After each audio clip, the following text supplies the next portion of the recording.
ফের ভারতের কাছে বিশ্বকাপ জয়ের হাতছানি। টি-20 বিশ্বকাপে আর কিছুক্ষণ বাদেই মাঠে নামবেন রোহিত শর্মারা, এবং রোহিত শর্মা, বিরাট কোহলিরা সবাই কিন্তু এই মুহূর্তে উত্তেজিত। ফের আরো একবার টি-20 বিশ্বকাপ ছুঁয়ে দেখা, এটাই হয়তো রোহিত শর্মা এবং বিরাট কোহলির শেষ বিশ্বকাপ। আর শেষ বিশ্বকাপ জিতে দুই ভারতের সিনিয়র ক্রিকেটারই কিন্তু নয়া ইতিহাস রচনা করতে চাইছেন। রোহিত শর্মার নেতৃত্বে দ্বিতীয়বার কি টি-20 বিশ্বকাপ জিতবে গোটা ভারতবাসী আজকে রাত 8টার সময় টেলিভিশনের পর্দায় চোখ রাখবেন। সেই সঙ্গে সাউথ আফ্রিকার যে বিশ্বসেরা পেস বোলার সঙ্গে ভারতের যে বিশ্বসেরা ব্যাটিং লাইন আপ, তা কিন্তু লড়াই উপভোগ্য হবে বলেই মনে করছেন ক্রিকেট দর্শকরা। এই মুহূর্তে আজকে যখন রোহিত শর্মারা যখন এখন ড্রেসিং রুমে তারা তৈরি হচ্ছেন কিভাবে নামবেন, কি তাদের স্ট্র্যাটেজি হবে, সেই মুহূর্তেই আমরা নিউজ ভ্যানগার্ডে আজকে বিশ্বকাপ নিয়ে আলোচনা করছি। এই মুহূর্তে আজকের ম্যাচ কিরকম হতে পারে, ম্যাচ কতটা উপভোগ্য হবে। আমার ডান দিকেই আছেন বিশিষ্ট ক্রীড়া সাংবাদিক মণিময় দা, প্রথমেই আপনাকে আজকের এই অনুষ্ঠানে স্বাগত।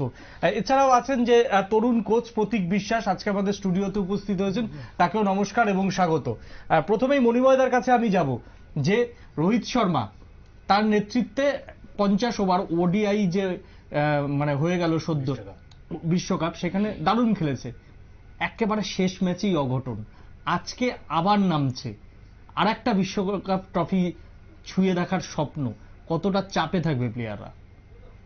ফাইনালটা সবসময় চাপের হয়, প্লেয়াররা যতই বলুক আর না বলুক, মাঠে যারা থাকেন তারা ফাইনাল খেলার ব্যাপারটা চাপ তো থাকেই। কিন্তু পারফরমেন্সের বিচারে যদি আমরা দেখি, তাতে এই চাপটা কাটিয়ে ওঠার দক্ষতা ভারতের আছে। আমরা লাস্ট বিশ্বকাপে যদি দেখি, পরপর 10খানা ম্যাচ জিতেছি। এবার আমরা পরপর 7টা ম্যাচ জিতেছি, একটা ম্যাচ বৃষ্টির জন্য অ্যাবান্ডেন্ট হলো। তো ফলে সেই দিক থেকে দুটো বিশ্বকাপেরই আমাদের মানে ধারাবাহিকতা রয়েছে বিশ্বকাপ ক্রিকেটে, এবং দুইখানেই আমরা পাকিস্তানকে হারিয়েছি। সেটা একটা অ্যাডভান্টেজ আমাদের ছিল। আর সবচেয়ে বড় কথা যে এই মুহূর্তে এই জায়গায় দাঁড়িয়ে টেনশনের ব্যাপারটা খুব একটা থাকার এই জন্য উচিত না, এই কারণে, কারণ বিশ্বকাপ ক্রিকেটের সময় আমরা একটা মোক্ষম সময়ে বাংলাদেশের বিরুদ্ধে একটা প্রচণ্ড বড় ধাক্কা খেয়ে গিয়েছিলাম হার্দিক পান্ডিয়াকে হারিয়ে। তার কোমরের চোট হয়ে গিয়েছিল, এবং হার্দিক পান্ডিয়া এই মুহূর্তে আর কোনোদিন টেস্ট খেলতে পারবেন কিনা আমার সন্দেহ আছে। যাই হোক, এটা একটা গোপন বিষয়, এটা আমরা বলবো না। কিন্তু কথা হচ্ছে যে এই জায়গায় এই মুহূর্তে ভারতীয় দলের অসুস্থতার কোন তালিকা নেই। ফলে একটা টিম একটা জায়গায়, যদি আপনি পুরো 11 জনের দল আপনি তৈরি করতে যান, ঠিক একটা জায়গায় গিয়ে যদি ধাক্কা খেয়ে যায়, এবং সেটা হার্দিক পান্ডিয়ার মতো একটা অলরাউন্ডার ধাক্কা খেয়ে যায়, সেই ক্ষেত্রে ভারতীয় দলের ব্যালেন্সটা কিন্তু অনেকটাই নড়বড়ে হয়ে যায়। এই ব্যালেন্সটা কিন্তু এখনও রয়েছে, নড়বড়ে অবস্থায় নেই। অন্যদিকে দক্ষিণ আফ্রিকা, ওরা সবসময় ভালো খেলে, শেষ সময় গিয়ে হয়তো পারে না। এই ধরনের বিশ্বকাপে আসরে দেখা গেছে ওরা 5বার সেমিফাইনাল থেকে আউট হয়েছে। তো এখন এরা পরপর 8খানা ম্যাচ। আমি একটু এবার প্রতীক বাবুর কাছে যাবো। প্রতীকদা, যদি ভালো করে দেখেন, সাউথ আফ্রিকারও কিন্তু একটা বদনাম আছে, চোকার্স বদনাম। সেমিফাইনালের পরে গিয়ে আজ পর্যন্ত তারা আর যেতে পারেনি, ফাইনালে গেলেও পরাজিত হয়েছে। সেই জায়গাতে কি আজকে একটু যদি অস্ট্রেলিয়া হতো, এই জায়গাতে মণিময়দা, যদি অস্ট্রেলিয়া হতো, যদি ইংল্যান্ড হতো, তার চাইতে সাউথ আফ্রিকা হয়তো ধারাবাহিকভাবে ভালো খেলছে। এটা কি ভারতের কাছে একটা মনস্তাত্ত্বিক যুদ্ধে, যে ইংল্যান্ড বা অস্ট্রেলিয়ার থেকে সাউথ আফ্রিকা কি অনেক বেশি সহজ মনস্তাত্ত্বিক যুদ্ধে? না, সেরকম কিছু না। দেখুন, সাউথ আফ্রিকা এবার প্রথম ওয়ার্ল্ড কাপ ফাইনাল মিট করছে, তাদেরও একটা এক্সপেকটেশন থাকে না। এবার প্রশ্ন দু জায়গায়, এক নম্বর হচ্ছে বিরাট কোহলি রানে নেই, আর দ্বিতীয় কথা শিবম দুবেকে মিস ইউজ হয়ে যাচ্ছে। এখন যদি বিরাট কোহলিকে রানে ফেরাতে হয়, তাহলে দেখুন, সে তো ডিপেন্ডেবল ব্যাটসম্যান, তার উপর থেকে প্রেসারটা রিলিজ করতে হবে। হয় প্রত্যেকটা ম্যাচেই দেখা যাচ্ছে বিরাট কোহলি ওপেন যাচ্ছে, 1-2 ওভারের মধ্যে আউট হয়ে যাচ্ছে, সেখানে তাহলে ঋষভ পান্তকে আমি অপশনাল ওপেন করাতেই পারি, সে তো ইনডাইরেক্টলি ওপেনই করছে। বিরাট কোহলিকে ফার্স্ট ডাউন এনে টিমের মেরুদণ্ডটাকে একটু শক্ত করা উচিত এই মুহূর্তে। আর শিবম দুবে ঠিক আছে, খেলছে ঠিক আছে, কিন্তু তাহলেও আমি বলবো যে বাকি যে 5টা ব্যাটসম্যান টপ লেভেল, তাদেরকেই যা করা করতে হবে। এখনো অবধি রোহিত শর্মা কিন্তু টপ রান গেটার, 250 রান, 248 সম্ভবত, আর তার ঠিক পেছনেই আছে ডিকক। সুতরাং দুটো টিমই কিন্তু ব্যালেন্স। আর সব থেকে বড় কথা, অ্যান্ড্রু নকিয়া যে ওদের বোলারটা আছে, ওরা কিন্তু রেগুলার উইকেট টেক করছে। আর এদিকে বুমরাও সেম লাইন লেন্থে বল করে আছে, কিন্তু উইকেটের দিক দিয়ে আর্শদীপ এগিয়ে। তো এইসব জিনিসগুলো নিজেদের মধ্যে একটা মানে ওদের ওপরে যে প্রেশারটা থাকবে, সেম প্রেশার ইন্ডিয়ার ওপরও থাকবে, যেহেতু ওয়ার্ল্ড কাপ ফাইনাল না, একটা প্রেশার তো থাকবেই সবসময়। কিন্তু মিস্ট্রি হতে পারে কুলদীপ আর ওদের শামসি, এই দুটো খুব এফেক্টিভ হতে পারে। একেবারে এবার আমি মনিবদার কাছে আসবো যে প্রথম হয়তো যদি সাউথ আফ্রিকার হয়ে যে বোলারটা বোল করবে সেটা অবশ্যই রাবাডা, এবং রাবাডার গতিবেগ প্রায় 145-এর উপর। সেই জায়গাতে দাঁড়িয়ে যেখানে বিরাট কোহলি প্রত্যেকদিন অক্রিয়েটীয় কিছু শট খেলতে গিয়ে আউট হচ্ছে এবং অযথা তাড়াহুড়ো করছে, ধরে খেলার ব্যাপারটা কিন্তু বিরাট কোহলির মতো বিগত 7টা ম্যাচে দেখা যায়নি। সেই জায়গাতে দাঁড়িয়ে আজকে রাবাডাকে খেলতে গিয়ে বিরাট কোহলির কি স্ট্র্যাটেজি হওয়া উচিত? স্ট্র্যাটেজি কি বিরাট কোহলি কোনো পরিবর্তন আনবে? অর্থাৎ প্রথম 6টা-7টা বল কি একটু ধরে ব্যাটিং চান্সটা একটু ঠিকঠাক করে কি আক্রমণাত্মক খেলবেন, না প্রথম থেকেই একেবারে ঝড় তোলার একটা চেষ্টা করবেন? আসলে বিরাট কোহলি বা সচিন তেন্ডুলকার ওরা যে মানের ব্যাটসম্যান, আমরা হুট করে ওদের সম্পর্কে মন্তব্য করব না। ওরা যে কোনো জায়গা থেকে তাদের রিফ্লেক্স এত সাংঘাতিক থাকে। সচিন তেন্ডুলকারকে বলতেন আমাদের পাকিস্তানের পেস বোলার শোয়েব আখতার বলতেন, সচিন তেন্ডুলকার অনেক বেশি ভয়ঙ্কর যতক্ষণ প্যাভিলিয়নে থাকে ওদের কাছে, ওরা এত বেশি চাপে থাকে। সচিন তেন্ডুলকার উইকেটে এলে যতটা বেশি ভয়ঙ্কর, তার থেকে বেশি ভয়ঙ্কর চাপে থাকে ওরা, শোয়েব আখতার ওরা, যতক্ষণ প্যাভিলিয়নে থাকে। মানে সবসময় বোলাররা আতঙ্কে থাকে যে আমি কি স্ট্র্যাটেজি আর ওই লোকটা এখনো আছে ওইখানে, নেমে এলে এরকম। বিরাটের যে বিষয়টা, বিরাটের আমার মনে হচ্ছে বিরাটের এই জায়গায় বল জাজ করতে অসুবিধা হচ্ছে। আর সবচেয়ে বড় কথা, ওয়েস্ট ইন্ডিজের পিচ আমি এরকম না, আমি মানে 7-এর দশক থেকে ওয়েস্ট ইন্ডিজকে খুব ফলো করি। এই যে বারবাডোসের মার্শাল, কুটনি ওয়ালস, না এরা তো 8-এর দশকে, কিন্তু 7-এর দশকে এই যে ইয়েরা আমাদের যারা হোল্ডিং যারা এসেছিলেন, অ্যান্ডি রবার্টস এসেছিলেন 74-74 থেকে। ওই ওয়েস্ট ইন্ডিজ দলটা হয় কি, ওদের যে পিচগুলি জেনারেল ভাবে যেরকম হওয়ার কথা, যেমন হ্যাঁ যেরকম গায়ানার যে পিচ, এটা আমি যা খবর টবর দিয়েছি 15 দিন আগে তৈরি করা, যেটা লাস্ট সেমিফাইনাল হল। এটা এইভাবে ইন্টারন্যাশনাল পিচ হয় না, হতে পারে না। এই যে জায়গাটা, এই যে বারবাডোসের যে পিচ, এই বারবাডোসের পিচে পেসাররা কিছুটা সুযোগ পেতে পারে, বল খুব দ্রুত আসতে পারে। সেখানে বিরাট কোহলির কিন্তু রান করার সুযোগ রয়েছে। এবং বিরাট কোহলি এমন একটা ব্যাটসম্যান, নিজের খেলাটা এত সুন্দর। সবচেয়ে বড় কথা, ভারতীয় দলের কোচ হচ্ছে রাহুল দ্রাবিড়। ওকে বুঝতে, ওনাকে বোঝানোর দায়িত্ব অনেকের রয়েছে, সেটা শুধুমাত্র বাইরে থেকে দেখলে হবে না। ফলে ভদ্রলোক চেষ্টা করছেন, বিরাট কোহলির মতো ব্যাট তো। আর এখানে এই যে লাস্ট ম্যাচে যে বল পরে দেরিতে আসছে, এই হ্যাঁ, এখানে বল ব্যাটের নিচ দিয়ে গলে গিয়ে বোল্ড হলো, ঘটনাটা তো তা না। ঘটনাটা হচ্ছে বলটা হচ্ছে খেলেছেন উনি যেভাবে খেলেছেন, সেখানে বল আর ব্যাটের সংযোগটা আগে পরে হয়ে গেছে, ফলে উঠে গেছে।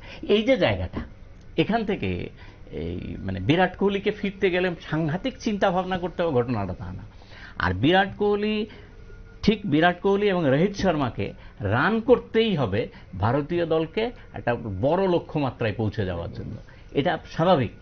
আপনার যা চিন্তা, সমস্ত ভারতবর্ষে 140 কোটি মানুষের একই চিন্তা, যে বিরাট কোহলি যেভাবে খেলছেন সেই খেলাটাকে তাকে পরিবর্তন করতে হলে কি করতে হবে, আমরা এখান থেকে যেটা বুঝছি তারা তো আরো ভালো বুঝবেন। তবে একটা তো মতামত নিশ্চয়ই দেওয়া যেতে পারে, একটু ওয়েট করে, যে 20 ওভারের খেলা, কিন্তু 20 ওভারের খেলার সিদ্ধান্ত 18 ওভারে গিয়ে হবে তা না। 20 ওভারের খেলার সিদ্ধান্ত কিন্তু এই 8 থেকে 9, এই যে আমাদের যে প্রথম যে এই যে P1 যেটা হবে, পাওয়ার প্লের যে প্রথম অংশটায় 6 ওভারের ভিতরে একটা বড় সিদ্ধান্ত হয়ে যায়। এর মাঝে বিরাট কোহলিরা যেভাবে ব্যাট করেন, মানে ঋষভ পন্থের কথা বলা হচ্ছে, ঋষভ পন্থকে কিন্তু কোনো সময় বলা হচ্ছে না তুমি তাকে 5 নম্বরে পাঠাও, কিছু করতে পারবে না। ঋষভ পন্থকে পাঠাতে হবে যতক্ষণ পর্যন্ত পাওয়ার প্লে চলছে, ততক্ষণ পর্যন্ত ওকে পাঠাতেই হবে, সেই জন্য 3 নম্বর বাছাই। বিরাট কোহলি আর ঋষভ পন্থের ভেতরে যে আগে পরে কোনো আপত্তি নেই, বিরাট তিনি আসুক, কোনো অসুবিধা নেই। বিরাট কোহলি 18 ওভার পর্যন্ত ব্যাট করে যেতে পারে, তার দক্ষতা আছে, কিন্তু ঋষভ পন্থের কাছে সেটা কিন্তু আশা করবেন না। ফলে এই জায়গাটাতে, এই 1 নম্বরের জায়গাটাতে এসে বিরাট কোহলিকে 6 ওভার পর্যন্ত অপেক্ষা করে 20 ওভার পর্যন্ত টেনে নেওয়া যদি আশা করেন, ভুল হবে। বিরাট কোহলিকে 5 থেকে 6টা বল দেখে খেলতে হবে, এটা পর্যন্ত আমরা রাজি আছি। এবার আরেকটা প্লেয়ারের কথা আসবো, যে ক্লাসেম কিন্তু হচ্ছে আইপিএল এ খেলে গেছে এবং স্পিন খেলতে কিন্তু সিদ্ধহস্ত।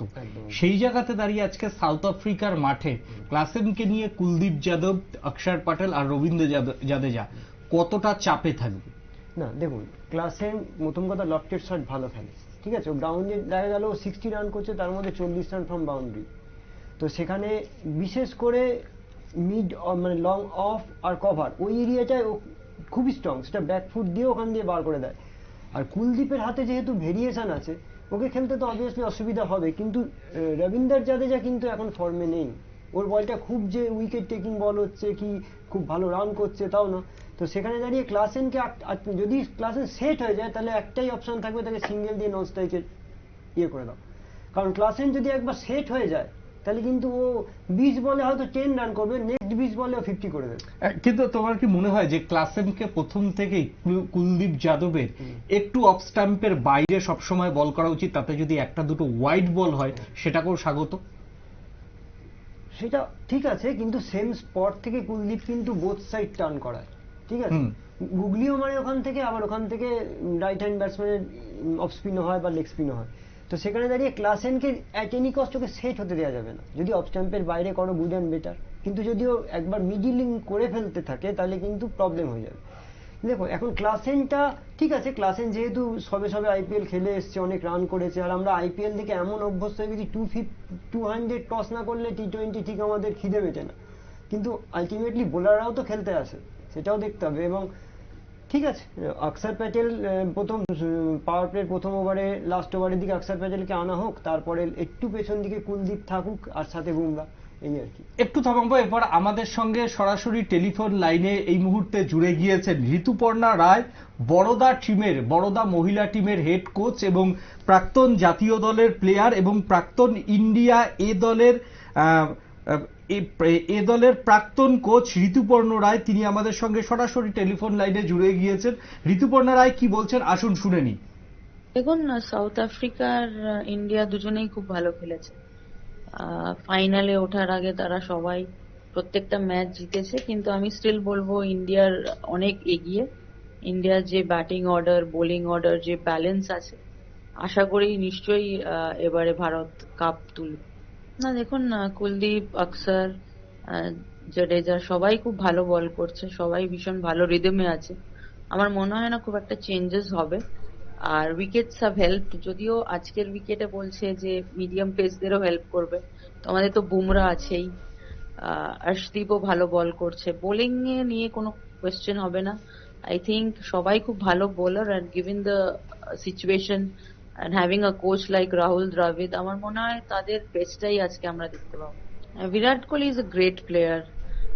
আই থিঙ্ক আমার মনে হয় ভীষণভাবে আজকে বিরাটের ব্যাট থেকে ডেফিনেটলি আমাদের মতো ভারতবাসীরা যারা ভীষণভাবে তার ফ্যান, আমরা চাই তার ব্যাট থেকে রান আসুক, এবং নিশ্চয়ই আসবে। Is a great player, in a big match player. তো আশাবাদী আমি যে আজকে বিরাট নিশ্চয়ই he'll stand up to the occasion. এই জায়গায় রোহিত শর্মা এতবার খেলেছে, I think he relishes the প্রেশারটাকে তারা এনজয় করে। আর যেইভাবে লিডারশিপ দেখিয়েছে রোহিত শর্মা, আমার মনে হচ্ছে আজকের জন্য হি ইজ ওয়েল প্রিপেয়ার্ড। আর এই কাপটা Rohit Sharma definitely along with the team কেউ ছাড়বে না। আমার মনে হয় সবাই খুব পজিটিভ অ্যান্ড খুব ভালো খেলা হবে। এবং as a captain he is leading from the front. ভীষণ ভালো ব্যাট করেছে আগের ম্যাচে, ওই উইকেটে যেভাবে উনি ব্যাট করেছেন, যেইভাবে বোলারদের ম্যানুভার করে বোলিং করে এত সুন্দর একটা ম্যাচ আমরা জিতেছি, আমার মনে হয় না উনি কোনো প্রেশারে আছেন। But of course final is a pressure, and I think he enjoys the pressure. Rituparna দি, এতক্ষণ সঙ্গে থাকার জন্য অনেক ধন্যবাদ। বড়দা দেখেছিলেন, যেটা মণিময়দা উনি বলছিলেন যে ভারতের প্লেয়াররা এত বেশি ইন্টারন্যাশনাল ম্যাচ খেলে এবং আইপিএল এর জন্য এত বেশি খেলা তাদের খেলে, মানে ইন্টারন্যাশনাল ক্রিকেটটা এত বেশি খেলে, এই বয়সে এসে তাদের প্রেশার নেওয়ার কিচ্ছু নেই। ঘটনা ঠিকই, এত খেলার পরে আবার প্রেশার কি? প্রেশার যদি না খেলে তাহলে হতো। এখন কথা হচ্ছে যে আমি যেটা বললাম, যে প্রথমেই যেটা বললাম, যে ভারতীয় দলের সবচেয়ে বড় অ্যাডভান্টেজ হচ্ছে এই মুহূর্তে ভারতীয় দলের কোনো ইনজুরি নেই। আমাদের লাস্ট বিশ্বকাপে 50 ওভার্সের বিশ্বকাপে আমাদের হার্দিক পান্ডিয়া থাকলেই চেহারাটা অন্যরকম হতো, হার্দিক পান্ডিয়া না থাকাতে একরকম হয়েছে। এই যে জায়গাটায় ভারতের একটা অ্যাডভান্টেজ। আর উনি যেটা বললেন, হ্যাঁ ঠিকই তো, ভারতীয় দলের এখন বোলিং নিয়ে কোনো চিন্তা ভাবনা নেই, কারণ বুমরা এই মুহূর্তে যতজন ক্রিকেটার এই টি-20 ওয়ার্ল্ড কাপে খেলেছেন, যত পেসার খেলেছেন, তার ভিতরে বুমরা হচ্ছে 1 নম্বর। 11খানা উইকেট নিয়েছেন, 4 পয়েন্ট সামথিং বোধহয় গড়, অ্যাভারেজ বোধহয় 4 পয়েন্ট সামথিং হবে। তো এই যে জায়গায় বুমরার রিপ্লেস করার মতো এই মুহূর্তে ভারতীয় দলে কোনো বোলার নেই। বুমরা যদি দলে না থাকতো ভারতীয় দল 50% বোলিং স্ট্রেংথ। আরেকটা জিনিস যেটা লক্ষণীয় বিষয় হচ্ছে কুলদীপের যে বিষয়টা, যেটা উনি বললেন যে কুলদীপ ওরা খুব ভালো ফর্মে আছে। কুলদীপ আসলে তার টোটাল বোলিং অ্যাকশন চেঞ্জ করে ফেলেছে। এই যে লাস্ট ইনজুরি হয়ে আসার পরে ও যেভাবে বলটা করতো, এই যে গ্রিপ থেকেও বড় কথা, ও যে দৌড়ে যে যায়, এখন যে রান আপটা নেয় অনেকটা পেস বোলারের মতো, হিংস্র একটা ভাব ওর থাকে, পেনিট্রেশন করার একটা আলাদা রকম মানে তার চিন্তা ভাবনা থাকে। বোলিং রান আপ থেকে সেটা শুরু হয়ে যায়, সেটা অনেক স্পিনারের নেই। মহারাজ খুব ভালো বল করছে দক্ষিণ আফ্রিকা, কিন্তু আবার সঙ্গে ওদের যে শামসিও ভালো বল, শামসিও তাকে ভালো দিচ্ছে। কিন্তু আমাকে কুলদীপকে খুব ভালো লাগছে, ওর পেনিট্রেশনটা অনেক বেড়েছে, মার খেয়ে যাচ্ছে কিন্তু পেনিট্রেশন বেড়েছে। আপনি একটা লক্ষ্য করবেন বাংলাদেশের সঙ্গে। এই জায়গাতে একটা প্রশ্ন করব, যে কুলদীপ যখন দেখবে বলটা ছাড়ছে, আমার মনে হয় অনেক বেশি উপর থেকে ছাড়ছে, হাতটা অনেক বেশি উপরে রয়েছে, যেটা বোঝা যাচ্ছে অন্তত টেলিভিশনের পর্দায়, যেটা বলছি অনেক বেশি উপর থেকে বলটা ছাড়ছে। তার জন্য বলটা পড়ার পর বেশিরভাগ ব্যাটসম্যানরা কিন্তু প্রথমে ফ্লাইটটা বুঝতে অসুবিধা হচ্ছে। এই জায়গাতে দাঁড়িয়ে আজকে সাউথ আফ্রিকার ধরুন ক্লাসেন, ধরুন যেটা তুমি বলছিলে যে সোজা খেলতে ভালোবাসে, ক্লাসেন কিন্তু সবসময় সোজা ফেলতে ভালোবাসে। এবার আরেকটা প্লেয়ারের কথা তোমাকে বলছিলাম যে ডিককও কিন্তু প্রথমে দেখবে সামনের দিকে ব্যাটের মানে সামনের পায়ে একটু প্রথমে বডিটাকে ঝুলায়, তারপরে অনেকটা ব্যাকফুট করে। সেই জায়গাতে দাঁড়িয়ে আজকে কুলদীপ যাদবকে খেলার জন্য কি মনে হয় সাউথ আফ্রিকার ব্যাটাররা কি স্ট্র্যাটেজি নেবে, ফ্রন্ট ফুট না ব্যাকফুট? অবভিয়াসলি ফ্রন্ট ফুট, কারণ এটা কুলদীপ, দেখুন কুলদীপের বল ব্যাক ফুটে গেলে ট্যাকেল করা খুব ডিফিকাল্ট ব্যাপার, মানে অনেকটা বেশি সুইং হবে, অনেকটা রুম করে দিচ্ছে তো ব্যাটসম্যান ঢোকার, অনেক বেশি সুইং করবে। সেটা কোনো একদিকে ঘুরলে সেটা আউটসাইডে গেলে এজ হতে পারে, বা ইনসাইড মানে হার্ট অফ দ্য উইকেট আসলে ব্যাট মিস করলে এলবি হতে পারে। সুতরাং তাকে সব সময় সামনে খেলতে হবে। বিশেষ করে যারা চায়নাম্যান স্পিনার না, তাদের কখনো ব্যাকফুটে আসা, আমরা কোচ হিসেবে প্রত্যেক স্টুডেন্টকেই বলি, লেফট আর্ম স্পিনার মানে তুমি সামনে পা বাড়িয়ে দাঁড়িয়ে থাকো, পেছনে আসা মানে তুমি তোমার ডোরটাকে ওপেন করছো। তো সেখানে সাউথ আফ্রিকার অত বড় বড় প্লেয়ার, তারা তো সেটা মানে এতদিন ধরে হয়তো তারা কাউন্সিলিং করে ফেলেছে যে কুলদীপের সব ডেলিভারি, এখন তো ভিডিও অ্যানালাইসিস আছে। সুতরাং যেমন আমি আপনাকে বলি, সুনীল নারিন যখন ক্রিকেটে এসেছিল অনেক মিস্ট্রি ডেলিভারি, কিন্তু একটা বছর পরে তার ডেলিভারিতে আর উইকেট নেই, কারণ প্রত্যেকটা ডেলিভারি দ্বারা ভিডিও অ্যানালিসিস করছে প্রত্যেকটা ব্যাটসম্যান, কোন গ্রিপে কি ছাড়ছে, কোন সময় বাঁ হাতটা উপর নন ডেলিভারি হ্যান্ডটা উপরে উঠছে, কোন সময় উঠছে না, এইসব জিনিসগুলো দেখুন। এখন উনি যেটা মনোমেদা যেটা বলছিলেন যে কুলদীপ ডেলিভারিটা একটু রিদমিক করেছে, ভালো হয়েছে, তো সেইখানে দাঁড়িয়ে আপনিও যেটা বললেন যে টপ আর্ম ডেলিভারির ক্ষেত্রে আমাদের যেটা আমরা লার্নিং শেখাই যে তুমি টার্নিং পয়েন্টে ব্যাট দিও না, either before turn or after turn. হ্যাঁ, কিন্তু যদি তুমি টার্নিং পয়েন্টে ব্যাট দাও, তুমি ডেফিনেটলি 80% চান্স অফ উইকেট। মণিমদার কাছে একটা যাবো। মণিমদা, এই যে তুমি বলছিলে যে রান আপটা অনেক বেশি জোরে নিচ্ছি, এর কি মূলত দুটি কারণ থাকতে পারে? এক হচ্ছে যে দেখো এখন তো রিস্ক স্পিনার চায়নাম্যান ডেলিভারি, সেই ক্ষেত্রে চায়নাম্যান ডেলিভারির হচ্ছে আর্মটা হচ্ছে মেন, সেই আর্মটাকে যদি ব্যাটাররা ফলো করে তাহলে কি ডেলিভারি আসবে সেটা একটা জাজমেন্ট করা যায়। এই জাজমেন্টটা যাতে না করতে পারে কুলদীপ কি সেই জন্য অনেক বেশি রান আপটা বাড়িয়ে দিলেন না? আগের হচ্ছে কি সবচেয়ে বড় কথা, কুলদীপে পায়ে চোটটা এসেছিল ওর, ওই যে পরে যে পাটা ফেলে স্টেপিং পরের যে মানে যেটাকে আমরা ফলো থ্রু বলি, ফলো থ্রুতে গিয়ে ওর পায়ে জার্ক পড়ে যেত। এখন সেটাকে চেঞ্জ করে ফেলাতে স্পিডটা বাড়িয়েছে, সঙ্গে সঙ্গে ব্যাটসম্যানকে ধোঁকা দেওয়ার ক্ষেত্রে একটা অত্যন্ত গুরুত্বপূর্ণ হচ্ছে যে খুব তাড়াতাড়ি রিদমেটিক ওয়েতে খুব তাড়াতাড়ি নামাচ্ছে। তো এই চায়নাম্যানের বোলারটা কি, আমরা রাইট হ্যান্ড বোলার বললে বলতাম এটা গুগলি হয়ে যাচ্ছে, সবটা হয়ে যাচ্ছে গুগলি হয়ে যাচ্ছে। ওর লেফটার উল্টো দিক থেকে গুগলি হয়ে যাওয়া মানে তো বিপজ্জনক। একদম ও ঠিকই বলেছে যে পেছনের পায়ে যাওয়া মানেই আত্মহত্যা করা। একদম এদের বলে পেছনের পায়ে যাওয়া মানেই আত্মহত্যা করা। লাস্ট যে ইয়ের এগেইনস্টে যে উইকেটটা পেল কুলদীপ, যে বোল্টটা পেল, খুব ভালো করে লক্ষ্য করলে দেখবেন ম্যাক্সওয়েলের উইকেটটাই লক্ষ্য করুন না, যে উইকেট করে ম্যাক্সওয়েল ব্যাপারটা তো ধরার আগেই তো ঝামেলায় পড়ে গেল। ওই যে পেছনের পায়ের ওপর ভর দিয়ে খেললো ম্যাক্সওয়েল, এরকম পেছনের পায়ের ওপর দিয়ে শুধুমাত্র, যেটা ভুল করলো ওয়ার্ল্ড কাপের সময় আফগানিস্তান, সহজ ম্যাচ ওয়ার্ল্ড কাপে, এই ওয়ার্ল্ড কাপ না 50 ওভার্সের ওয়ার্ল্ড কাপে, যেটা ম্যাক্সওয়েল বার করে নিয়ে চলে গেল একা, এক পায়ের ওপর খেলে ম্যাক্সওয়েল বেঁচে, ওর পেছনের পায়ের ওপরে টান পড়লো তো ও পেছনের পায়ে যেতে পারছে না, ফলে সামনের পায়ে খেললো, বেঁচে গেল, দলটাও বেঁচে গেল, নিজেও গেল। টেকনিক্যাল পয়েন্ট অফ ভিউ ও ঠিকই বলেছে যে পেছনের পায়ে তো, যদি ম্যাক্সওয়েল পেছনের পায়ে যেতেন, মরতেন, পেছনের পাকে উনি পেছনের দিকে নিতে পারলেন না, পাটা তো তখন অকেজ হয়ে গেছে, ফলে নিতে পারছেন না, ফলে বাধ্য হয়েছেন সামনের পায়ের উপর খেলতে, বেঁচে গেল দলটা। এই যে টেকনিক্যাল পয়েন্ট অফ ভিউজগুলি, এইগুলি অ্যানালিসিস করে ওরা নিজেকে বের করে আনে।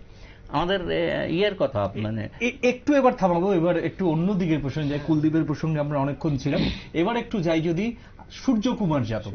তার ক্রিকেটের শটের কোনো ব্যাখ্যা নেই, কোনো ব্যাকরণ নেই, কিন্তু কিছু লফটেড শট যেগুলো হচ্ছে সুইপ প্যাডেল শট খেলছেন, হ্যাঁ, সেই জায়গাতে কোনো তো ব্যাখ্যা ক্রিকেটীয় ভাষায় এর নেই। আজকে দাঁড়িয়ে যেখানে ধরো যদি কুলদীপ যাদবের জন্য রাবাডাকে রেখে দেওয়া হয়, তাহলে সেই ক্ষেত্রে মানে মার্জনা করবেন সূর্যকুমার যাদবের জন্য যদি রেখে দেওয়া হয়, সেই জায়গাতে দাঁড়িয়ে কুলদীপকে কি সাউথ আফ্রিকা স্পিন বোলার কি খেলাবে, না কুলদীপ মানে সূর্যকুমার যাদবের জন্য পুরোপুরি পেস আক্রমণটা সাউথ আফ্রিকা রেখে দেবে? না, একদমই না। স্পিন সূর্যকুমার যাদব পেস ভালো খেলে, ও গুড লেন্থের বলও পেছন দিকে মেরে দেবে। আর এখন মানুষ, যেটা আপনি বলছিলেন যে কোনো গ্রামার নেই, মানুষ এখন চাইছে স্পাইসি ক্রিকেট। একটা ব্যাটসম্যান দিন শেষে কত রান করলো, সে 100 করলো না 200 করলো, সেটাই মানুষ চায়। তার আগে সে 10খানা চান্স দিল, সেটা কিন্তু কেউ দেখবে না। সে কিভাবে করলো আমার জানার দরকার নেই, ইনসাইড এজ করে হোক, আউটসাইড এজ করে হোক, 10খানা ক্যাচ দিয়ে হোক। তো সূর্যকুমার যাদব কি হচ্ছে ব্যাপারটা, সূর্যকুমার যাদব দেখবেন আপনি 50 ওভার বা টেস্টের জন্য কিন্তু প্লেয়ার নয় না, একেবারে ওর জন্য middle over, after 7-8 over, before 15 over, এই মাঝখানের যে স্লটটা, এই স্লটটা যে স্ট্রাইক ব্যাটসম্যান থাকে, সে বিরাট কোহলি থাকুক আর রোহিত শর্মা থাকুক, ওর কাজ হচ্ছে শুধু ওকে স্ট্রাইক দিয়ে যাও। দেখা গেল ও ফ্ল্যাকচুয়েট করলো, তখন সূর্যকুমার যাদব হিটে যাবে। এটাই আমার যা মনে হচ্ছে, টেলিভিশনের পর্দায় যা থিওরি মনে হচ্ছে এখন সূর্যকুমারের যাদবের জন্য স্পিন মানে ওর একটাই শট সুইপ। সুইপ ছাড়া কোনো অপশন নেই। যেহেতু উনি সুইপ করছেন, সেহেতু সামনের পায়ে খেলা, নো ডাউট এলবি হবে না, তো সেফ শট, আমি কেন খেলবো না সে শটটা। এখন উল্টো দিকে আপনি দেখুন, দুটোই লেফট আর্ম স্পিনার সাউথ আফ্রিকার, একটা মহারাজ, একটা আউটগোয়িং, শামসি আবার ইনকামিং। তো দুজনকেই ওকে ফ্রন্ট ফুটে তো খেলতেই হবে প্রথম কথা, এবং সাথে যে সিনিয়র পার্টনার থাকবে, দেখা গেল যে ওর সাথে কোনো জুনিয়র আছে, হ্যাঁ, তখন কিন্তু ওকে রানটা রোটেট করার একটা প্রসেস বার করতে হবে, এই হচ্ছে কথা। কিন্তু পেস বলে আমার মনে হয় না সূর্যকুমার যাদবকে বেশি পেস বল অ্যাটাক করবে south Africa.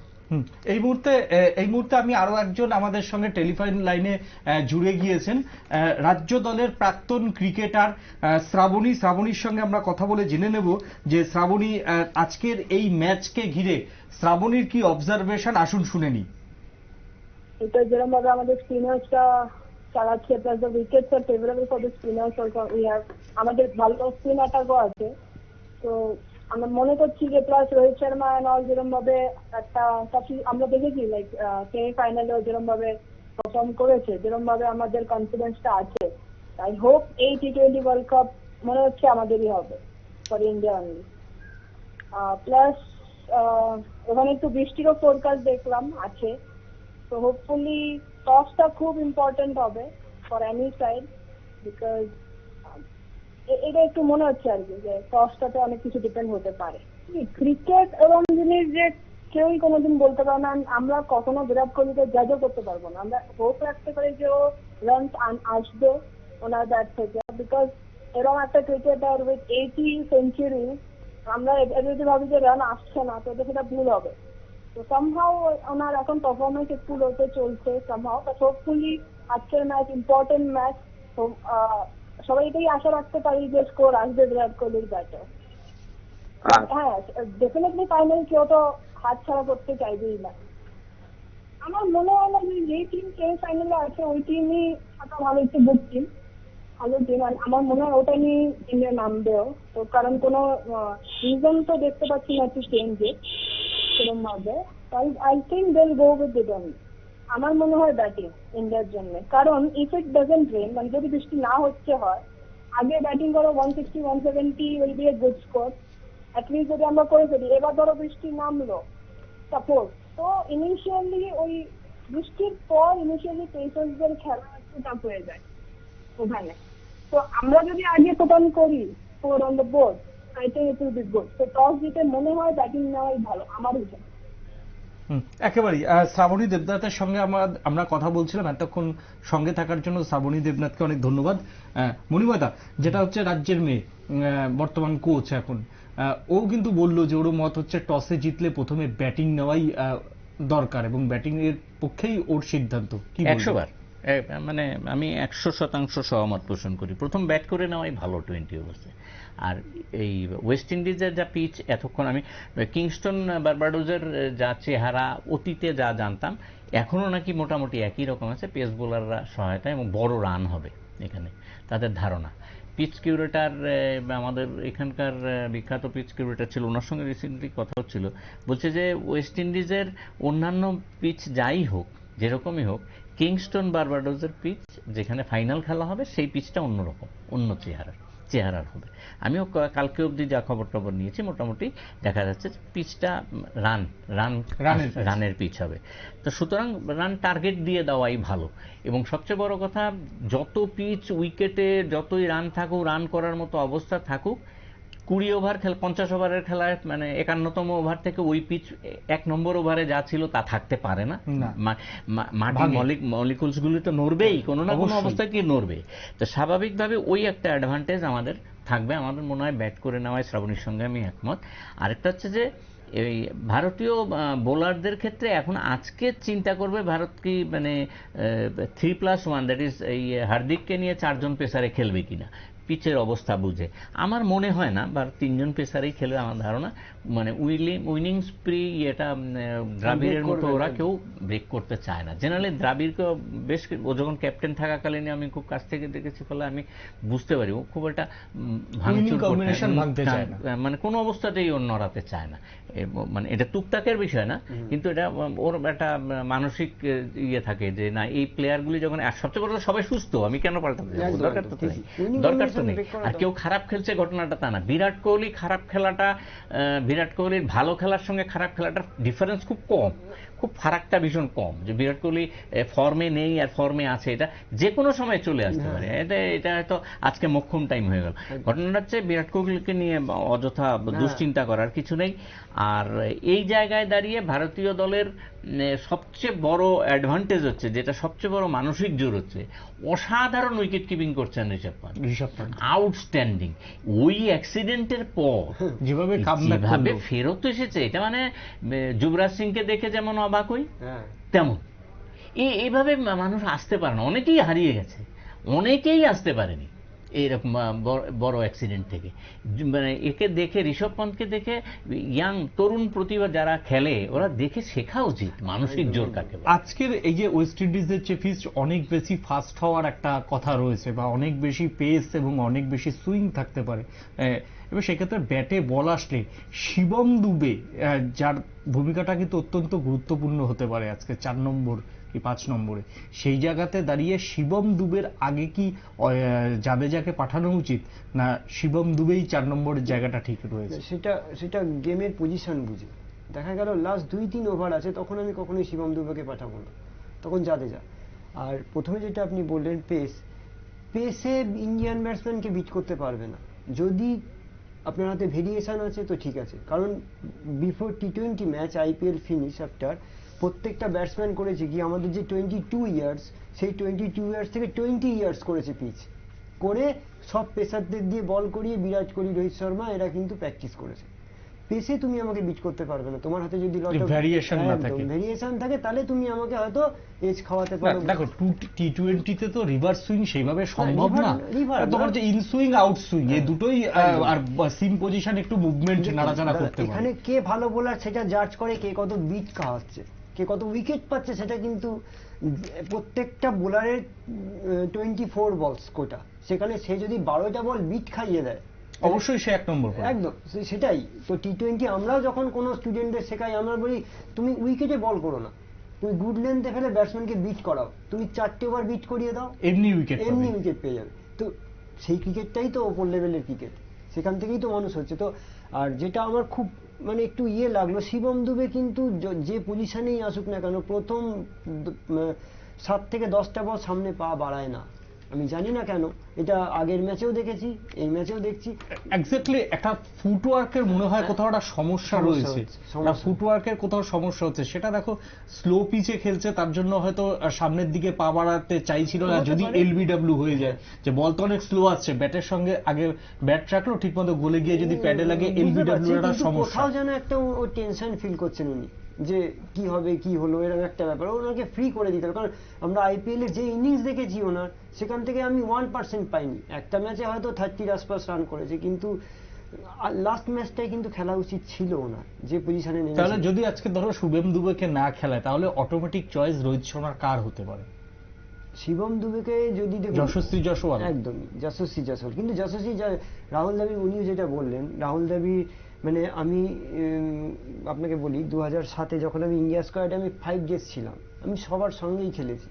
Rahul Dravid has a lot of personality, ও কখনোই চাইবে না যে আমি উইনিংটাকে ব্রেক করি। তাতে শিবম দুবে যদি 0 করে আর হার্দিক যদি 4 ওভারে 50 রানও খায়, তাও এই সেম টিমই থাকবে যতক্ষণ না পর্যন্ত হারছে। একদম, যতক্ষণ না পর্যন্ত হারবে। আর দেখুন, যখন সুপার 8-এ টিম উঠলো, তখন কিন্তু কুলদীপ এন্ট্রি হলো সিরাজের জায়গায়। তো বুঝতে হবে আপনাকে কেন, কারণ যে টিমগুলো উঠেছে তারা কিন্তু নর্মালি স্পিন উইক। অস্ট্রেলিয়ার এগেনস্টে আপনি যত পেসার খেলাবেন তত তারা টার্গেট অ্যাচিভ করে ফেলবে, তাকে স্পিনে বিট করা, যার জন্যই কুলদীপ। আফগানিস্তানও দেখুন সেম একটা জিনিস দেখুন, এই যে সাউথ আফ্রিকার টিম, যে টিমটা ফাইনাল খেলছে, এই টিমটা কিন্তু নেপালের এগেনস্টে খুব ক্লোজ হেরেছে, 1 রানে হেরেছে। সেটাও আপনাকে দেখতে হবে, কারণ নেপালের মতো টিম যারা ফার্স্ট ইয়ার ওয়ার্ল্ড কাপ খেলছে, তারা একটা সাউথ আফ্রিকার মতো টিমকে বিট করে দিয়েছিল। 1 রানে হারা মানে অবভিয়াসলি হারেরই সমান সাউথ আফ্রিকার মতো টিম। তো সেখানে তারাও কিন্তু একটু ছিল, তারপর আবার ওরা নিজের টিম ইউনিটটাকে গুছিয়েছে, শামসিকে এন্ট্রি করিয়েছে, নিজেদের মধ্যে একটা। এখন ইন্ডিয়া টিমটা খেলছে কিন্তু কারোর পার্সোনাল ইয়েতে না, একটা টিম ইউনিটি। এই জায়গায় একটু থামাবো। ঋষভ পান্থ গতকাল একটা ইন্টারভিউতে তিনি বলেছেন যে ভারতের এই মুহূর্তে যে স্ট্র্যাটেজি বা রোহিত শর্মার যে স্ট্র্যাটেজি, কোনো প্লেয়ার 70-80 টি-20তে 100 করুক, তার দিকে কিন্তু রোহিত শর্মা বা রাহুল দ্রাবিড় চাইছে না। রাহুল দ্রাবিড় মূলত চাইছেন যে ইন্ডিয়ান যারা ব্যাটার তারা প্রত্যেকে 30 থেকে 35 রান করুক, অন্তত 20 বলে 30 থেকে 35 রান। এই স্ট্র্যাটেজির উপর ভারত এখন জোর দিয়েছে। এইটা আজকের ম্যাচে কি কতটা প্রভাব? এটা তো খুব স্বাভাবিক। 30 থেকে 35 অন অ্যান অ্যাভারেজ করলে তো 250 রান হয়। ঘটনাটা মানে সবসময় তো সেভাবে চলে না। ওই জায়গার হয় কি, ওই জায়গার যে পিচ, এটা কেন বলেছে, এটা মানসিক জোর দেওয়ার জন্য বলেছে। কারণ একদম তাকে একটা জায়গায় নিয়ে যেতে হবে। তুমি বাবা যাচ্ছ, তুমি শুধু বোলার হিসেবে দলে জায়গা পেয়েছো, তুমি যদি মনে করো যে আমি শুধু 4 ওভার বল করার জন্য এসেছি, ঘটনাটা তা না। এই যে যে সিরাজ কেন বসলো, সিরাজের বোলিং যেমন তেমনই হোক, সিরাজের সবচেয়ে বড় ডিসঅ্যাডভান্টেজ খুব বাজে ধরনের ফিল্ডার। আমি এই শব্দটা ব্যবহার করলাম। খুব ভারতবর্ষে 3 জন আছেন, একটা 11 জনের দলে যদি 3 জন এরকম বাজে ফিল্ডার থাকে, মানে ভরসা করেন। আমি রোহিত শর্মাকে নিয়েই বলছি, রোহিত শর্মা খুব আউটক্লাস ফিল্ডার না, কিন্তু তারপরে একে বসানো হয়েছে মূলত ইয়ের জন্য, মানে ওর ফিল্ডিং এর জন্য। এবং এই মুহূর্তে যেই মাত্র পিচটা ধরে ফেলেছে আমাদের ভারতীয়রা, যে এই মুহূর্তে বল নিচু হবে আর হচ্ছে ওই যে স্লোয়ার বাউন্সার টাইপেরও হবে, তখন সেই ক্ষেত্রে আর্শদীপ আর আর্শদীপ আর এই আমাদের বুমরা ভয়ঙ্কর হয়ে দাঁড়াবে। তাকে সাপোর্ট দেওয়ার জন্য স্পিনাররা তাদের আর্মটাকে ব্যবহার করবে। এই হচ্ছে ঘটনা।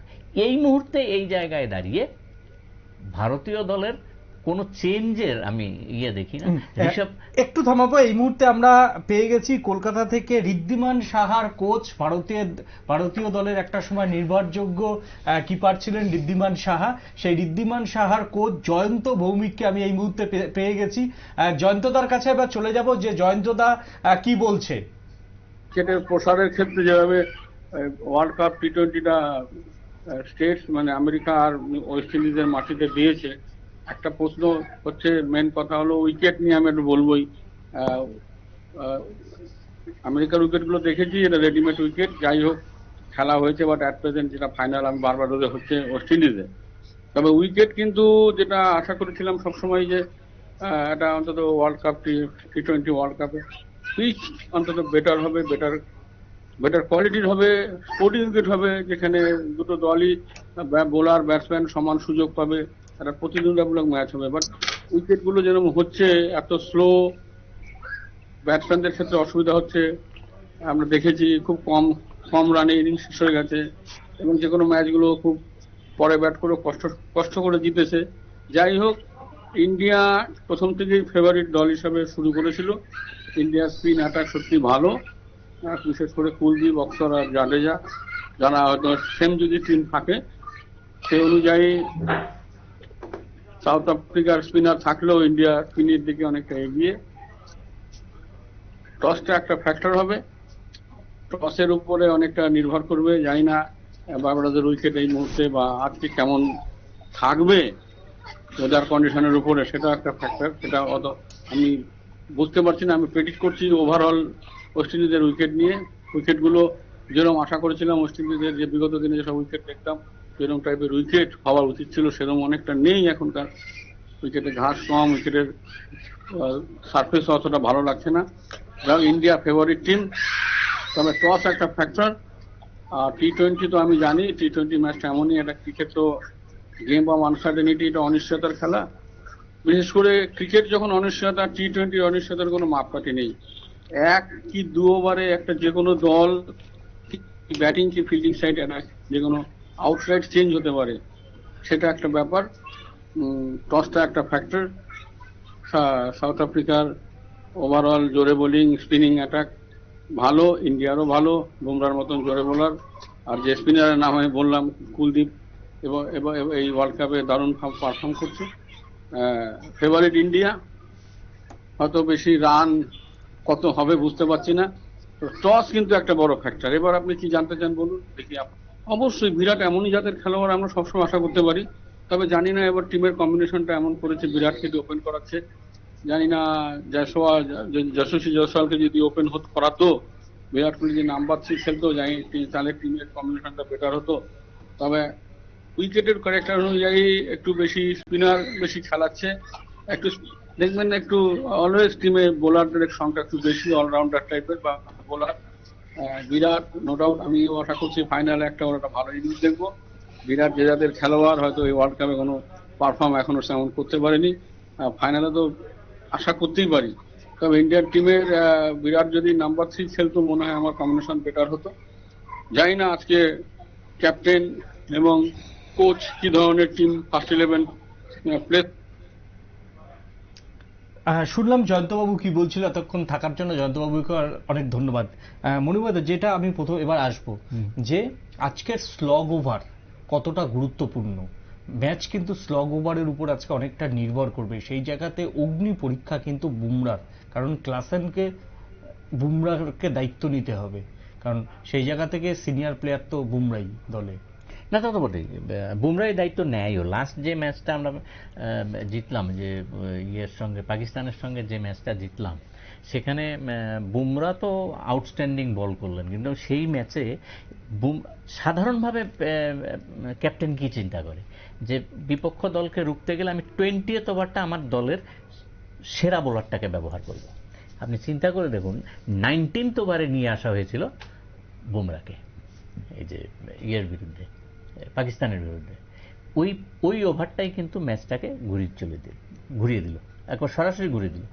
এই যে মানে তার যে এই 20th ওভারটাতে ওকে যে আনার কথা, সেটা যে 19তম ওভারে ব্যবহার করে ফেলা, তার মানে 17 ওভার থেকে চিন্তাটা শুরু হয়ে গিয়েছে। এই যে জায়গাটাতে বুমরা সেই জায়গাটা কার্যকর করে দিয়েছেন। আর বুমরার সবচেয়ে কি অ্যাকশন ডেলিভারি, আমার মনে হয় এই ধরনের অ্যাকশন ডেলিভারি পৃথিবীর কোনো বোলারের নেই। আপনি হাত দেখে যে ব্যাট করবেন, যে কোনো ব্যাটার যে ব্যাট করবেন হাত দেখে, সে সুযোগও তো নেই, সুযোগ নেই, সেই সুযোগই নেই। একই অ্যাকশন ডেলিভারিতে ভেতরে ঢোকাচ্ছে, বার করে দিচ্ছে। এই যে জায়গাটা, এটা একটা তার মানে প্রাকৃতিক সুবিধা ও পেয়ে গিয়েছে। বুমরার এবং স্বাভাবিক পজিশনটাও কিন্তু বোঝা যায় না, জাজ করা যায় না, একদমই না।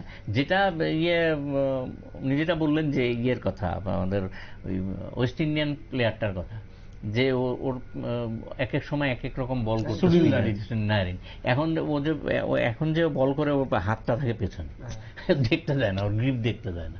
এর অনেকটা বোকার মতো। এখন সমস্ত জায়গায় ইলেকট্রনিক মিডিয়া হয়ে গেছে, দেখতে কতক্ষণ লুকিয়ে রাখে। ওটা উনি চাকার আম্পায়ার নো ডাকছিল, চাক হয়ে যাচ্ছিল, যার জন্য ও একটা ইংল্যান্ড থেকে এক্সাম দিয়েছে, তারপরে ও ডেলিভারিটা এরকম করে ফেলে। দেখুন আইপিএল এ প্রথম এসেছিল হাইয়েস্ট উইকেট টেকার, আর লাস্ট আইপিএল খেললো হাইয়েস্ট রান গেটার, পুরো চেঞ্জ। সুনীল নারিন একটা জিনিস তোমাকে না বলে পারছি না, যে দেখো আজকে কিন্তু স্লগ ওভার অত্যন্ত গুরুত্বপূর্ণ, যে অন্তত 15 থেকে 19 ওভার এই জায়গাটার মধ্যে খেলাটার কিন্তু একটা মোড় ঘুরিয়ে দিতে পারে। সেই জায়গাতে দাঁড়িয়ে অর্শদীপ সিং, যদি অর্শদীপ সিংকে তুমি ভালো করে ফলো করো তাহলে দেখা যাবে অর্শদীপ সিং 17-18 ওভারে অনেক বেশি ইয়র্কার দিতে গিয়ে হোয়াইট বল করে ফেলছে, এবং ইয়র্কার করতে গিয়ে অনেক বেশি হচ্ছে ফুল টাচ দিচ্ছে, এবং সেই ফুল টাচটা কিন্তু স্লো ফুল টাচ হচ্ছে না, একদম পেস দিয়েই ফুল টাচটা দিচ্ছে। সেই জায়গা থেকে আজকে এই অর্শদীপ সিংকে নিয়ে কতটা পড়াশোনা করে নামবে, বা অর্শদীপ সিং এর কতটা হোমওয়ার্ক করা উচিত? অবশ্যই। দেখুন আমি একটা কথা বলি, আমি যে লাস্ট ম্যাচগুলো দেখেছি, বুমরাকে রোহিত শর্মা ইউজ করছে কিরকম, পাওয়ার প্লের মধ্যে 1 ওভার, মিডিল ওভারে 1 ওভার, আর 17-19 ওভারে 2 ওভার, এইভাবে বুমরাকে কিন্তু যদি কোনো উইকেট পার্টনারশিপ বিল্ড আপ করে ফেলে, তখন কিন্তু বুমরার কাজ এসে উইকেটটাকে ব্রেক করা। এবার আপনি যে প্রশ্নটা করলেন অর্শদীপ, বুমরা যদি কোনো দুটো স্ট্রাইক ব্যাটসম্যান দাঁড়িয়ে যায়, তাহলে কিন্তু অর্শদীপ পারবে না সেটাকে ব্রেক করতে। ব্রেক করার পর তুমি যখন নিউ ব্যাটসম্যান আসবে, তখন তুমি অর্শদীপকে করিয়ে দাও। আর স্লগ ওভারের ক্ষেত্রে যদি দেখা যাচ্ছে যে অর্শদীপ মার খেয়ে যাচ্ছে, তাহলে আমি হার্দিকের ওভার রাখতে পারি। আবার রোহিত শর্মা কোনো ম্যাচে দেখা যাচ্ছে কি 17, 18, 19 এর মধ্যেও কিন্তু কুলদীপকে ইউজ করছে, স্পিন ইউজ করছে। তো আমার হাতে লট অফ অপশন, 6-7টা বোলার, সুতরাং অর্শদীপ মার খেলে নো প্রবলেম, আমি অন্য কাউকে ইউজ করবো। দাদা আছে শিবম দুবেকে যদি ফলো করো, শিবম দুবে কিন্তু উইকেট টু উইকেট বল করে। শিবম দুবে কিন্তু অতটা পেস বোলার দিকে ঝোঁকে না, এবং সেই ক্ষেত্রে শিবম দুবের কিন্তু অতটা বেশি সুইং এর উপরও জোর দেয় না। শিবম দুবের একটাই লক্ষ্য হচ্ছে স্লো বল করো, যাতে মারতে না পারে, এবং একদম উইকেট টু উইকেট। সেই জায়গাতে দাঁড়িয়ে আজকে শিবম দুবে কতটা কার্যকর? শিবম দুবে তো বল করাচ্ছেই না প্র্যাকটিক্যালি, একটা ম্যাচে একটুখানি করিয়েছে। আর এই তৃতীয় বোলার 3 নম্বর ফার্স্ট চেঞ্জে তো নিয়ে আসছে অক্ষর প্যাটেল নিয়ে আসছে, বা হার্দিক পান্ডিয়া আসছে। সেই ক্ষেত্রে শিবমকে যদি ব্যবহার করে, মাঝে যদি কেউ ফেল করে যায়, সে আলাদা কথা, টেনে নিয়ে যাওয়ার জন্য একদম 6টা বোলারকে তো ফেল করা কঠিন এই মুহূর্তে। মানে এই পৃথিবীর কোনো দলে তো এত বোলার নেই, 6 জন বোলার, 6 জনকে বোলার রাখা, 7 নম্বরও তৈরি। হ্যাঁ, আবার 7 নম্বরও তৈরি আছে। তো এখন এই জায়গায় এই জায়গায় দাঁড়িয়ে শিবম দুবের থেকেও আমি অনেক বেশি জোর দিচ্ছি এই যে ফার্স্ট চেঞ্জটা কাকে করাবে। হার্দিক পান্ডিয়া, আমার মনে হচ্ছে হার্দিক পান্ডিয়া এখন পিচের যা পেসারকে বোধহয় একটু বেশি ব্যবহার করবে সামনের দিকে, আমার ধারণা। সেই ক্ষেত্রে যদি দেখা যায় যে যদি পেস, তাহলে তো সেই ক্ষেত্রে অক্ষর প্যাটেলকে বসিয়ে সেখানে শিবম দুবেকে ব্যবহার করতে পারে। যদি আমরা মানে বিশেন সিং বেদির মতো স্পিনার ভাবি বলাবো না, একদমই না, ও একটু জোরের উপরই করে। এখানে যে জায়গাটায় বলা হচ্ছে, এই যে রবীন্দ্র জাদেজাকে যেখানে ব্যবহার করা হচ্ছে, মানে অনেকখানে তো আমার তো মনে হচ্ছে কেন ওকে লুকিয়ে রাখা হচ্ছে। কোনো সময়ে কিন্তু 4 ওভার বল করানো হচ্ছে না, 3 ওভার 2 ওভার এরকম করানো হচ্ছে। আমার মনে হচ্ছে যদি ওকে ব্যবহার করতেই হয়, তাহলে একটু আগেই বল করতে দেওয়া উচিত, যাতে স্প্যানটা, রান কমে গেলে পরে ওকে বল করানো একটু কঠিন হয়ে পড়ে। আর বাওয়া বোলার আমাদের প্র্যাকটিক্যালি লেফট হ্যান্ডের বোলার, লেফট হ্যান্ডার তো স্পিনার একজন রয়েছে আমাদের, কুলদীপ তো রয়েছে। কুলদীপের উপর সবচেয়ে বেশি নির্ভর করছে রোহিত শর্মা।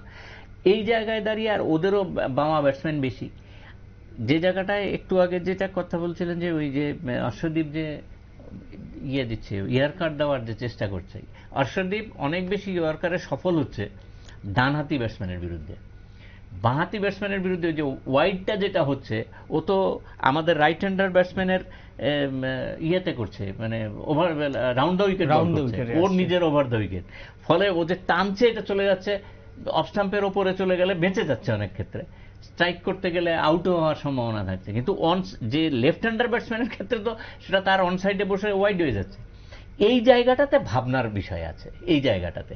তবে বুমরা এত বেশি ফারাক করে দিচ্ছে আর কি অন্যান্যদের সঙ্গে, ফলে সেখান থেকে বেরিয়ে আসা যথেষ্ট কঠিন বিপক্ষ দলকে, ভীষণ কঠিন। একেবারে অনুষ্ঠানের একেবারেই শেষ দিকে চলে এসেছি, আরো একবার যাব দুজনকে একটা শর্ট কোশ্চেন, যে যদি রোহিত শর্মা আজকে টসে জেতে তাহলে কি করা উচিত? কারণ বৃষ্টির কথা মাথায় রাখতে হবে সবসময়।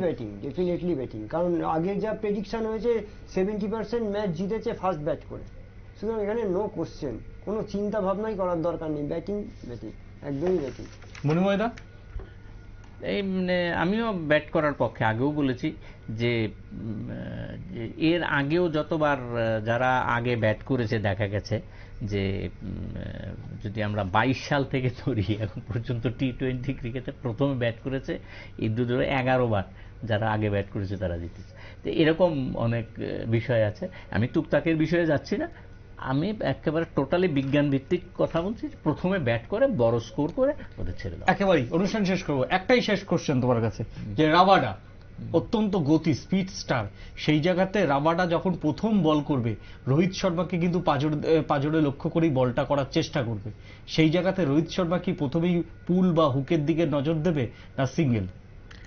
গত সেমিফাইনাল ম্যাচে রোহিত শর্মাকে সামনের পায়ের ওপর অনসাইডে ফ্লিক করে যেভাবে 6 করতে দেখলাম, রাবাডা করে চেক করে দেখতে পারে একবার ওর কপালটা কোন জায়গায় থাকে। ফ্লিক করে 6 করে দিয়েছে। যদি বুকের পাজরে বল করে সেটা রোহিত শর্মার কাছে গড গিফট। পুল শটটা এত ভালো করে রোহিত শর্মা, একদম মানে মিডলিং করলে সেটা স্টেডিয়ামের বাইরে চলে যাবে, আর যত জোরে করবে না রোহিত শর্মা তত ভালো, টাইমিং তো আরো বেটার হবে রোহিত শর্মার জন্য। ফ্রন্ট ফুটে পুল করে ইন্ডিয়ান একমাত্র ব্যাটসম্যান রোহিত শর্মা, এবং আগে করতো রিকি পন্টিং, এখনো অবধি মানে হ্যাঁ শার্ট করে ঘোরাতে রিকি পন্টিং একদম সিদ্ধস্ত, এমনকি রিকি পন্টিং অনেক সময় দেখা যেত হাঁটু ঘিরেও মারতে পারতো। রিকি পন্টিং এর কাছে দেখুন, রিকি পন্টিং এই এক একটা শট এক একটা মান্থ ধরে প্র্যাকটিস করতো। তো ফ্রন্ট ফুটে পুল কিন্তু আমরা কোনো স্টুডেন্টকেই শেখাই না, কারণ মানে ডেঞ্জার, মিস মানে বুকে লাগবে, মুখে লাগবে, একটা ইনজুরির চান্স থাকবে।